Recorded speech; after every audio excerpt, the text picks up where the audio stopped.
आपको पता है, उत्तराखंड का सबसे प्रसिद्ध महाशिवरात्रि का मेला यहीं लगता है।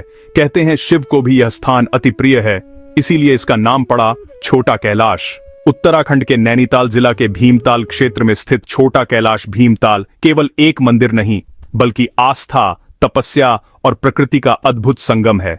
वैसे तो पूरा हिमालय भगवान भोलेनाथ का घर माना जाता है, लेकिन पहाड़ों में कुछ स्थान ऐसे हैं जिनका शिव से विशेष जुड़ाव बताया जाता है, और छोटा कैलाश उन्हीं में से एक है। यह शिव धाम ऊंची पहाड़ी की चोटी पर स्थित है। यहां पहुंचने के लिए पहले हल्द्वानी से अमृतपुर होते हुए अंतिम गांव पिनरो जाना पड़ता है। इसके बाद शुरू होती है लगभग 3 से 4 किलोमीटर की खड़ी चढ़ाई।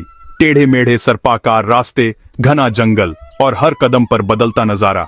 जब यह कठिन चढ़ाई पूरी होती है तो पहाड़ी की चोटी पर विराजमान मिलता है प्राचीन शिव मंदिर। यह पहाड़ी आसपास की सभी पहाड़ियों से ऊंची है, इसीलिए यहां से चारों ओर का दृश्य बेहद मनभावन दिखाई देता है। धार्मिक मान्यता है कि यहां सतयुग से अखंड धूनी जल रही है।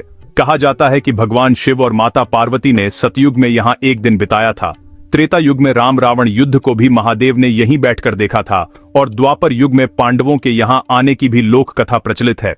सावन और माघ मास में यहां भक्तों की भारी भीड़ उमड़ पड़ती है, लेकिन महाशिवरात्रि के दिन छोटा कैलाश का दृश्य बिल्कुल अलौकिक हो जाता है।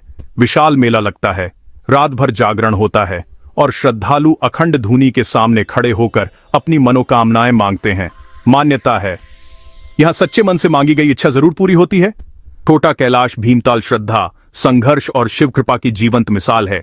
कठिन चढ़ाई के बाद जब महादेव के दर्शन होते हैं तो सारी थकान स्वयं ही मिट जाती है।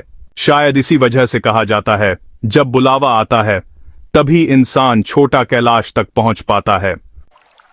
सभी शिव भक्तों को महाशिवरात्रि की हार्दिक शुभकामनाएं।